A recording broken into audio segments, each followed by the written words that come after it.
of the Most High God shall abide in His grace, and he that walketh through the valley of death shall in no wise be entangled. By God's hands he shall be kept. If I go into the heavens, he knows. If I go into the depths, he knows. So no matter what may come my way, I am covered by his blood. Even when Satan seems to rage, from his hands I'm hid and safe. I'm in his safety, dwell in his safety. The safety of the Lord. Nothing can block me. Satan, you have a chance, you can't stop me, because I'm saved in his arms. I'm in his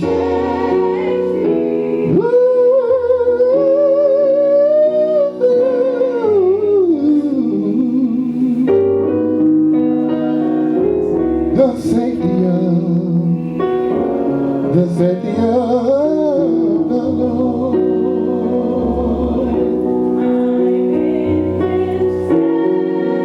I'm in his safety, rest in his safety.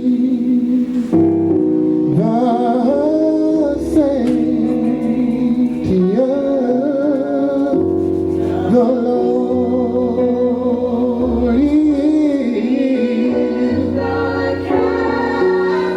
He's the captain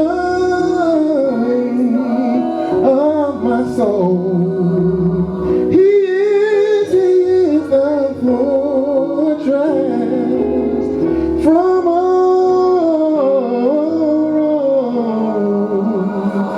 When the begin to rain,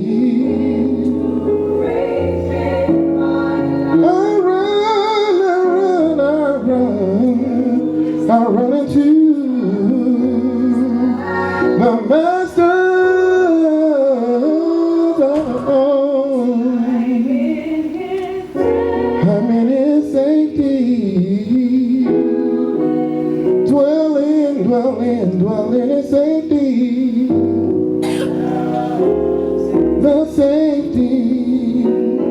The safety of the Lord. He is the captain of my soul. He is my fortress from all harm. When the storm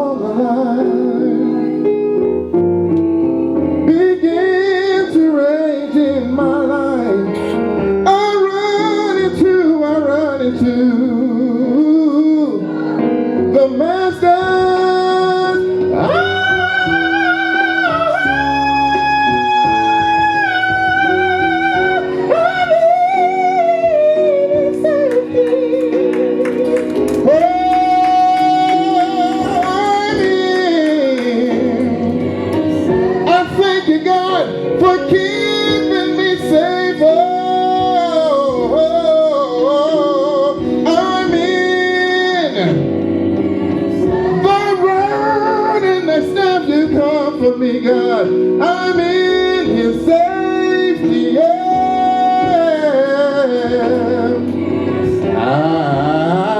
I'm in His safety. Oh, I'm in His safety. Dwell in His safety. I'm safe. I'm safe. I'm safe in the arms of the Lord. No matter what comes my way, no matter what comes my way, I'm safe, I'm safe, I'm safe, I'm safe. I'm in the safety of the Lord.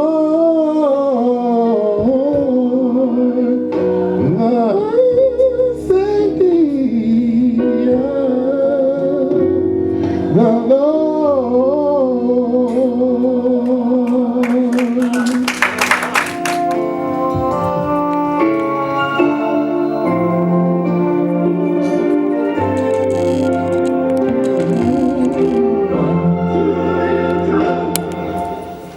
when you've done all you can, and it seems like it's never enough,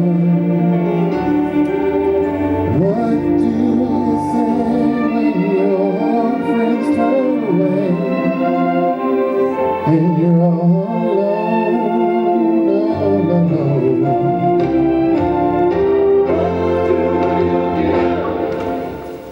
When you're giving your all, and it seems like it's never enough, well, you just stand when there's nothing left to do. You stand, watch the Lord see you through. Yes, after you've done all you can, you just stand.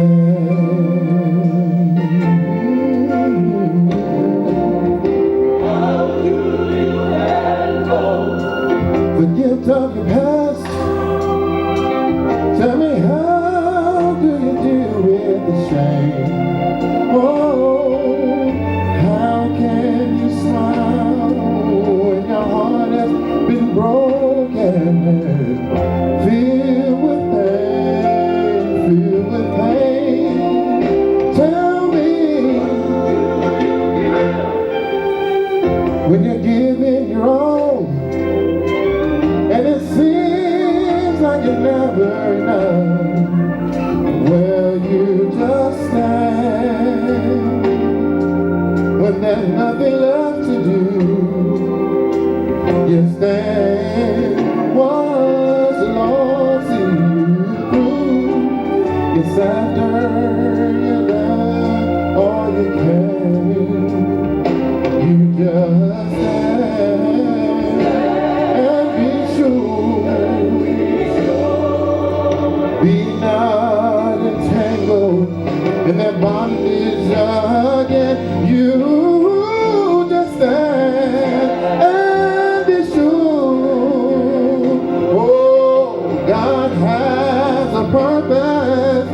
God has a plan. Tell me what to do when you've done all you can, and it seems like you can't make it through. Well, you just stand. You just stand. You just stand. Don't you dare give up. Hold on.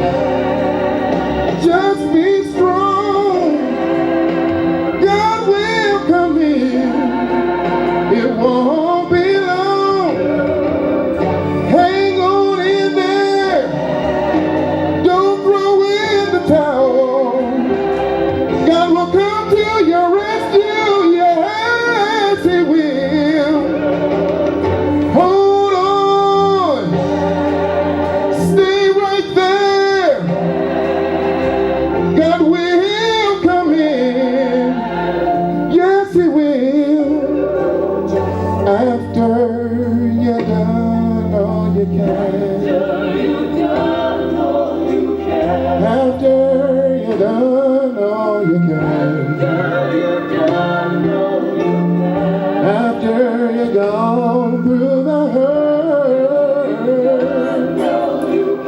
after you've gone through pain, you prayed and cried, you prayed and cried, you prayed and cried all night long. After you've done all you can, after you've done all you can, don't worry about it, don't worry about it.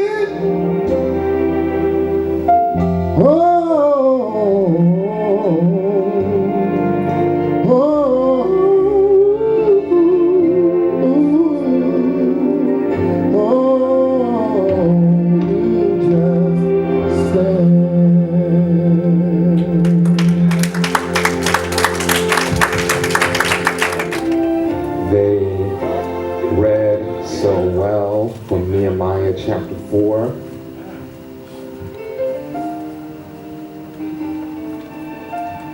What to do when you are in over your head.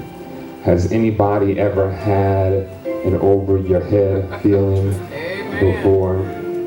What to do when you are in over your head.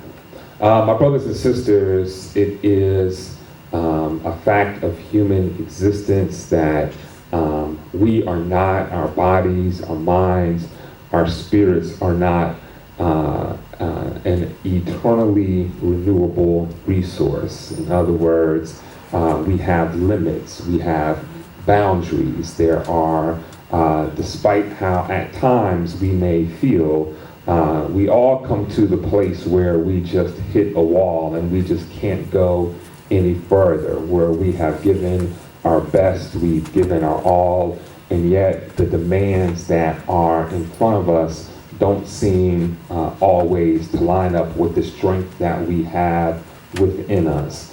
Now, you may not have experienced it in your life, or maybe you just don't feel like testifying today, which is quite all right.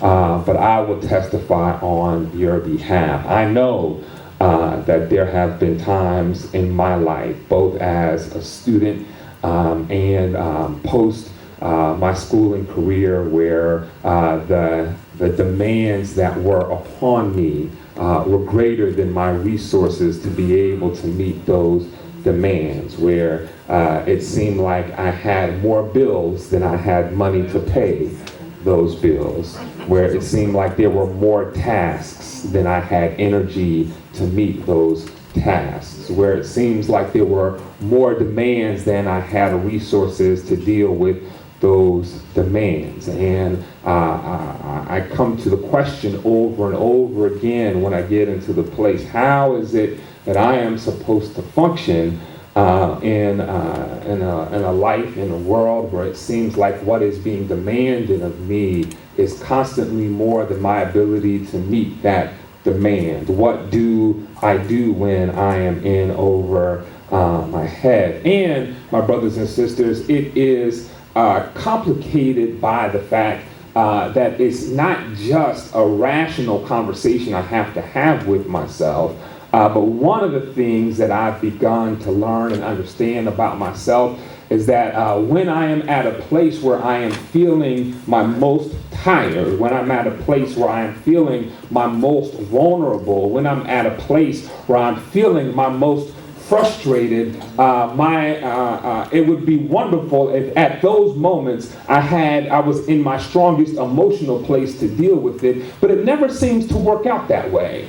It always seems that when I'm at my most tired and there are demands that are being met upon me, then my emotion seems to be their thinnest. My emotions seem to be their most fragile. My skin seems to be its thinnest, that everything that happens then seems to just get on and grate on my last good nerve. There are times, it seems, that after I've given everything I have, that now I am tired and I have to turn to God and say, God, what do I do now? It's part of the human condition, my brothers and sisters. It's not strange. It's not an anomaly. We have to understand this is part of what makes us human. In fact, part of it is our bodies and our emotions telling us, warning us that we need to rest, that we are not invincible, that superhumans are only in movies and on television shows. But in real life, we are all just real humans. And we need rest. We need sleep. We need food. We need to be in fellowship with one another to get the strength and energy that we need. We need time apart with God. All of those things are necessary for our normal function. And sometimes when we are at our limits, it's our bodies and our emotions telling us that maybe we are pushing too far, too hard, too fast, that maybe we need to check in to see what we need in order to be human. If you remember, we've been talking about in Bible study how when the people of Israel were in Egypt, the one thing that Pharaoh did to the people constantly is he constantly made them work. They never got a chance to have a day off, a chance to rest, to reflect, to gather themselves, to remember what it was like to be human. All they had in front of them was work. And when Moses and Aaron had the audacity to go to Pharaoh and ask Pharaoh for a vacation, for a time for the people to reflect, Pharaoh got mad and said, there is no rest or reflection for slaves. Go back to work. And in fact, you have to now work harder because you had the nerve to ask me for time off. It is why when God gave the commandments to Moses on the mountain, that one of the commandments was to take a day of Sabbath, to take a day of rest, so you can remember what it's like to be human. That God knew, my brothers and sisters, and God knows what our bodies and emotions often try to tell us, is that sometimes we just need a moment to gather and to reflect. So what do we do when we are in over our head? The first thing I want to say that we do coming out of this text is to keep praying and keep working. To keep praying and keep working. Won't you say that with me? Keep praying and keep working. Now notice I didn't just say pray and work. I said keep praying and keep working. Which means that when you get over your head is not the time to start a prayer life. If you don't have a prayer life going into that moment, you're going to be in trouble. You've got to keep praying because you should already be praying going into it. My brothers and sisters, that prayer is an essential part of our work and our spiritual life as Christians. The time that we spend in communion and communication with God is essential and invaluable. It is the practice, if you will, that undergirds and supports our ability to perform, to do the work that God has called us to do. If we do not pray, if we do not spend time in prayer, then we will not have the energy and the resources we need to do the work that God is calling us to do. Prayer is essential. It is fundamental. It is the first and most important building block of our spiritual life and walk with God. We have to pray, my brothers and sisters, so that when we get over our head, that the issue is not to stop praying, but to keep praying. I was watching ESPN the other week, and they did an interview with Tyronn Lue, the coach of the Cleveland Cavaliers, and they asked him what did it take for him as a rookie coach to take this team that everybody knew was going to lose to Golden State, that was down 3-1 in a position where no team had rallied back to ever win in history. What did it take for them to be able to overcome that deficit, to make history, to bring the first championship to Cleveland in some 50 some odd years? And what Tyronn Lue said, he said the most important thing we had to learn was we could not change who we were. He said the temptation was for us to try to be somebody different, try to be somebody else. What we had to realize was that every time we tried to get outside of ourselves, we got into trouble. And so what we had to learn to do was remember what made us us. Remember what got us this success. Remember the things that we do well and double down on those and not let the circumstances change who we are or what we do. My brothers and sisters, what I'm trying to say is that the reason we keep praying is because when difficult times come, when troubled times come, it doesn't give us an excuse to shortcut prayer. It actually gives us an opportunity to really go deeper into prayer, to go deeper into our spiritual disciplines, to go deeper into who we are. I was watching Lolo Jones, a former Olympic track runner, and somebody was commenting on Lolo Jones on her abs and how good her abs look. And the sports commentator said, Lolo, how do you keep your abs in such great shape? And Lolo said, I do 1,000 sit-ups every day. And the commentator said, 1,000 sit-ups every day, that's just a lot of sit-ups. How do you do 1,000 sit-ups every day, especially when you're training for a race? She said, well, I wasn't going to tell you this, but when I'm training for a race, I actually do 2,000 sit-ups a day. I do 1,000 sit-ups in the regular time and 2,000 sit-ups when I'm training, because I know when I'm training, the temptation for me is to say, because I'm running so much training that I can skip out on the sit-ups, but I actually have to double down so I know I'm at my best, my brothers and sisters. What I'm trying to say is that when we get into the situations when we're over our head, it's not the time to shortcut the morning devotion. It's not the time to shortcut our evening prayer. It's actually the time to double down on that, to make a deeper investment in it, to increase it from 1,000 to 2,000, because we know that we're going to need the extra strength when we're in the trying times. So you've got to keep praying.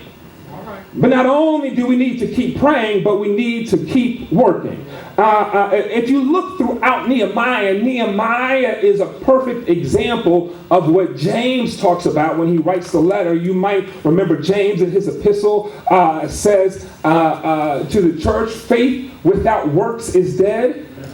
He says, you want to show me your faith by your words, but I would rather you show me your faith by your works. It isn't that I don't believe you have faith, but if you only have faith to proclaim the faith, how can I really see what evidence, what good does your faith really do? That's right. I remember when I was playing basketball when I was in high school, and we had a senior who had this really he was a great shooter. He was a pretty jump shot. And then one day in practice, he had this great crossover. He broke the ankles. The defender was on the ground, and then he jumps up in the air, and everybody just stops and watch, because he had just such pretty form. It was beautiful. He jumps up in the air and he takes the ball, and he has the ball right here, and we're ready for him to release it, and he doesn't. He just lands with the ball, and the coach blows the whistle. Woo! And the coach yelled. He would get red in the face when he would yell. And he was a Mike Ditka type character, and he got mad, and he said, Johnson, what is the matter with you? Why won't you shoot the ball after all that work, and you didn't shoot the ball? What's the matter with you? And he said, Coach, after he fell down on the ground and I was up in the air by myself, the view looked so pretty, I just decided not to waste it with the shot. I just wanted to come down and enjoy the view. And we all busted out laughing. Even the coach fell out laughing, my brothers and sisters. But what James is saying is, if we have faith and we do not have works, that's all we're doing. All we're doing is just looking pretty and not at all effective.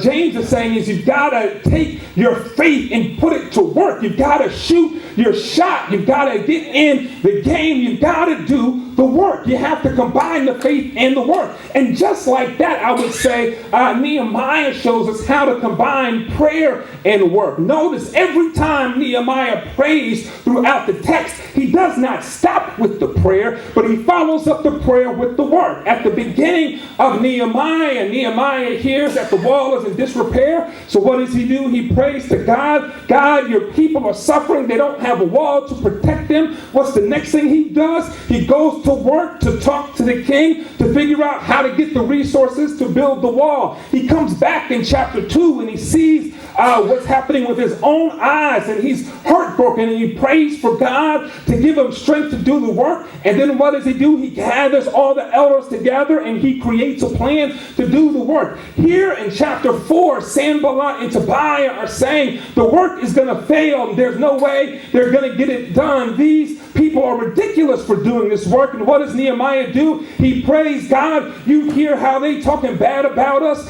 God, I want you to get them. Don't forgive them for what they're doing. Go get them. Let their talk boomerang against them. Don't spare them from this because of how they're talking about us. But then what does he do? He doubles down his prayer with the work. He keeps on working, and then they work to build it up to half the height. You've got to keep praying, and you've got to keep working.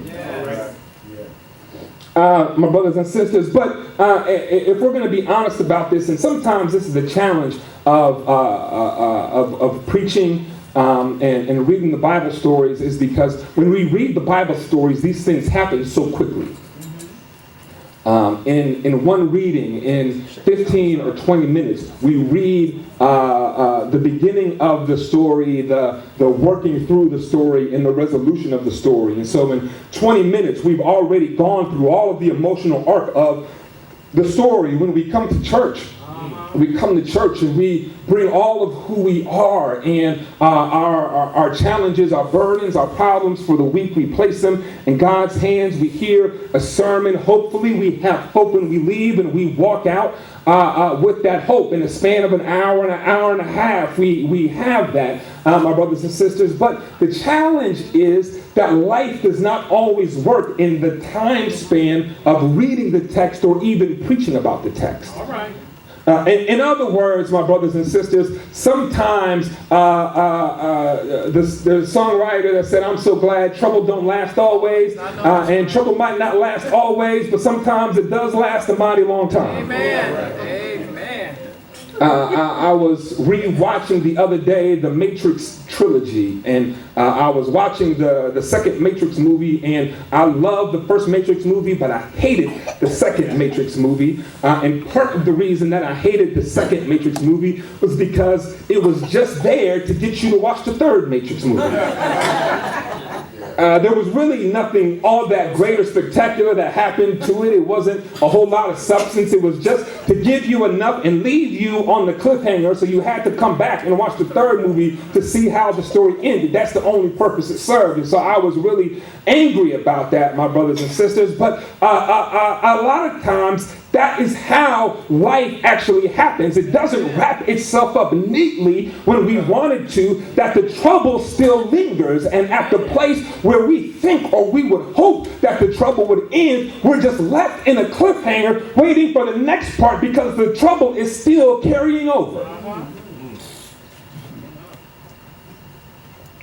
Nehemiah prayed to God, listen, God, we are so despised. Boomerang their ridicule on their heads, have their enemies cart them off as war trophies to a land of no return. Don't forgive their iniquity. Don't wipe away their sin. They've insulted the builders. We kept at it. We repaired and rebuilt the wall. The wall was soon joined together halfway to its intended height because the people had a heart for the work. It would be great if the story ended there, but that's not the end of the story. It continues on when Sanballat, Tobiah, the Arabs, the Ammonites, the Asherites heard of the repairs of the walls of Jerusalem were going so well, the breaks were being fixed, they were absolutely furious. They put their heads together and decided to fight against Jerusalem and create as much trouble as they could. We countered with prayer to our God and set around the clock guard against them. But soon, word was going around in Judah, the builders are pooped,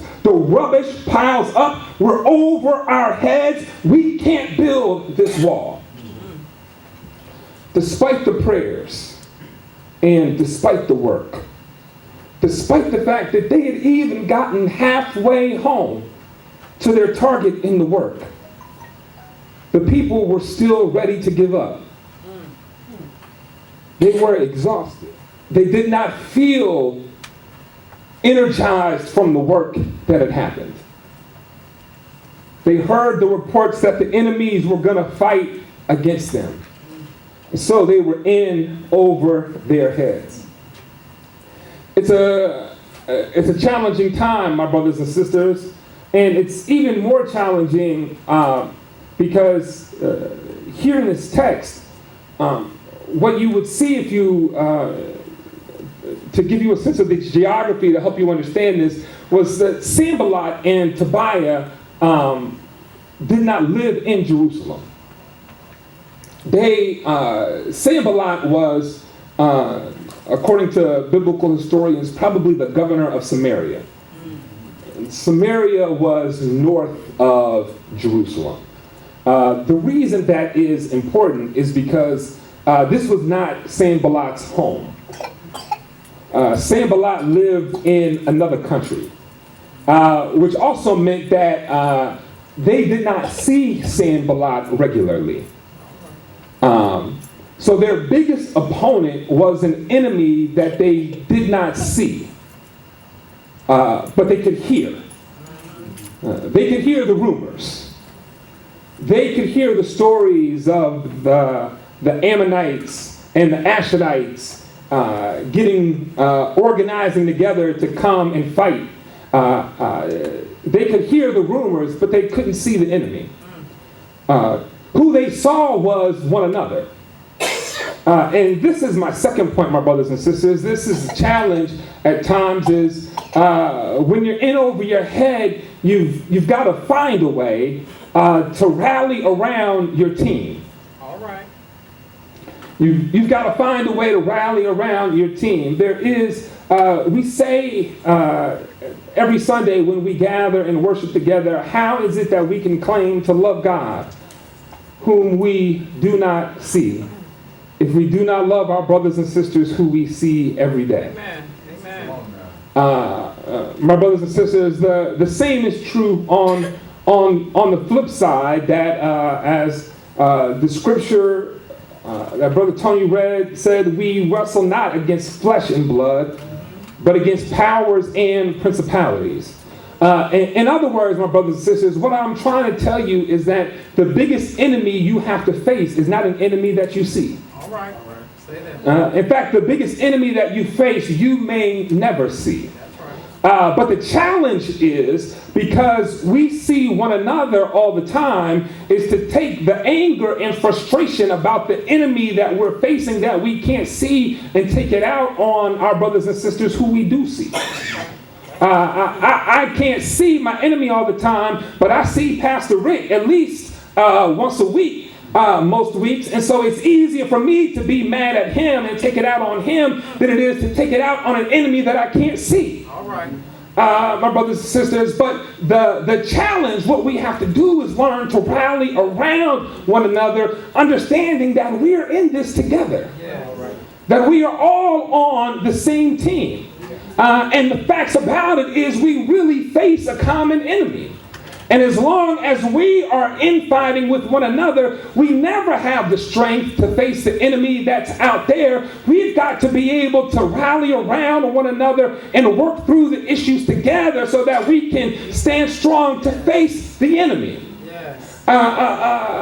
Look at what Nehemiah did. Nehemiah gathered the people together and he said, I know we have a challenge. We've been building the wall. We've been under-resourced from the beginning, but somehow we found a way to make it work. We don't have any professional builders here, but we've taken the resources that we've had, the people we've had, and everybody's pitched in, and we've got the wall halfway up, but halfway isn't good enough. Maybe Nehemiah sang the song to them, we're running, trying to make 199.5 just won't do. We've got to finish the wall, but we here now, we know that the enemies are rounding up, gathering against us to try to stop us from completing the task we've set out. The only way we're going to be able to finish is if we do this together. So this is what we're going to do. We're going to develop an A team and a B team. And the A team is going to work, and the B team is going to stand there with the weapons and be ready to fight. All right. All right.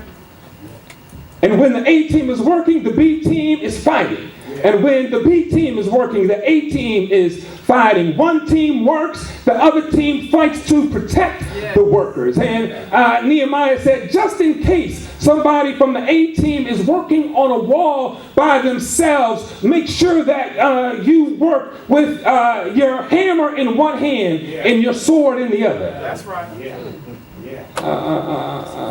The Bible, the history tells us, my brothers and sisters, in our history, Harriet Tubman, the great liberator of the enslaved, it said that she worked with the Bible in one hand and the shotgun in the other. Because she knew in the work of liberation, people would get tired, they would get frustrated, they would want to give up. And once you started on the road, there was no going back. That's right. That's right. Once you started on the road, you could not turn around. And so that's why she had the shotgun in the other hand, because she said, we're on this road now and you can't turn around. So you either walk forward or you don't walk at all. All right.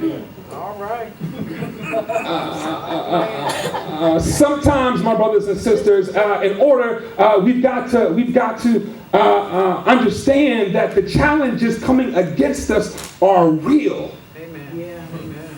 And work in a way that both protects ourselves and one another, so that we can get the work done together. The last point of this text is what Nehemiah says to the people. He says, don't be afraid of the enemy. And really what he's saying is, don't pay attention to the enemy. Because he says, keep your mind on the master. Amen. And then fight for your brothers, your sons, your daughters, your wives, and your home. That's the last thing I want to leave with you, my brothers and sisters, is that when you get in over your head, first remember God. Amen. And I think the reason why Nehemiah told them to remember God, to keep your mind on the master, is because Nehemiah knows and he understands, and the people know and understand the great rich history that they had with God. I believe what Nehemiah is saying to the people is, we've been here before. Maybe not us, maybe not this group of people, but as a people we've been here before. We faced challenges before. We were in Egypt as an oppressed people, underneath the hand of a cruel oppressor, without the resources or the ability to fight for our liberation, but God fought for us. Amen. And gave us the ability to get free. Remember God, because God has done this before. Amen. Once we got out of Egypt, the trouble didn't end in Egypt, but trouble followed us all the way to the Red Sea. We got to the Red Sea. We were out of Egypt. We thought we were home free, and we got there and we found out we had the sea in front of us and Pharaoh's army chasing behind us. We could not outrun them. We could not outfight them. We were stuck. We didn't know what we were going to do, but God opened the sea in front of us and allowed us to go through on dry land. And when Pharaoh's army was so determined to get us that they followed us into the Red Sea, God caused the winds and the waves to come in on the Red Sea. And as the songwriter said, Pharaoh's army was drowned in the Red Sea. So Mary, don't you weep, and Martha, don't you moan. God has done this before. We've been here before. God has delivered us when we got to a land. The land that God promised us. There were walls that prevented us from getting into the land. And we did not have the tools to take down the walls to get in the land. But God said, if you just march around the walls 7 days in a row, just march around the walls. And on the 7th day, I want you to march around the wall 7 times. The first 6 times, don't say a word, just march in silence. But on the 7th time, I want you to shout, because you believe that God has given you the victory already. And when they shouted, the Bible said that the walls came tumbling down. My brothers and sisters, Nehemiah said, remember God, keep God on your mind, because God has done this before. And I just challenge you, if you were to take a minute and reflect over your life and think about where you have come from, you would understand this is not the first challenge you've been in. This is not the first difficulty you've been in. This is not the first time you felt over your head. But God has brought you through every challenge up till now, and God has not brought you this far just to leave you. So keep God on your mind, because God has brought us through before. But not only keep God on your mind, but Nehemiah said, remember your brothers and your sons. Remember your sisters and your daughters and your wives. Remember who you're fighting for. Keep the people you're fighting for in your heart. Keep God on your mind and the people in your... It's why, my brothers and sisters, I get suspicious of leaders who want to parachute in the middle of a crisis and never talk to the people who they're trying to lead. I get suspicious of that, my brothers and sisters, because how do I know who you're fighting for? If you don't ever take the time to get to know me or my name, if you never take the time to get to know my story, if you never ask me who I am or where I came from, who my people were, how has God been relevant in my life? How did I get to the place where I am? If you don't take the time to know my story, how do I know that you're fighting for me? How do I know when you're out there that you've got me in your heart? If you never take the time to get to know me, it's why I'm suspicious of leadership that doesn't want to be connected to the people, because how do I know who you're fighting for? Nehemiah said, keep God in your mind and your family in your heart. My brothers and sisters, it's why we take time to fellowship with one another as a part of worship. It's why we take time to eat together as a part of our fellowship. It's why we take time, not just because we like talking to one another, not just because it feels good to get a hug, not just because we like to eat, my brothers and sisters, but because in the getting to know one another, we keep each other in our hearts so that when times get difficult, we remember who we're fighting for. Keep God on your mind and keep your people in your heart. And the Bible says that Nehemiah's prayer and his work, the rallying of the people together, them keeping God on the mind and the people in their heart, it worked so well that word spread back the other way. Word spread back to Sanballat and Tobiah that their scheme got out, that the people were prepared. That nothing they could do could divide the people. They could not separate the people from one another. And when Sanballat and Tobiah heard that they could not frustrate the people's efforts and they could not sneak in and attack the people, they gave up on their plan. They never did attack the people, because when the people came together, Sanballat and Tobiah realized that the people united could never be defeated. My brothers and sisters, what I'm trying to say is, if we just remember our God and keep one another in our hearts, if we can rally around one another, and if we can keep praying and keep working, that even if the enemy attacks, if the enemy does rush in like the flood, the Bible says the Spirit of the Lord will raise up a standard against the enemy. We can withstand whatever the enemy brings on us if we can stand together.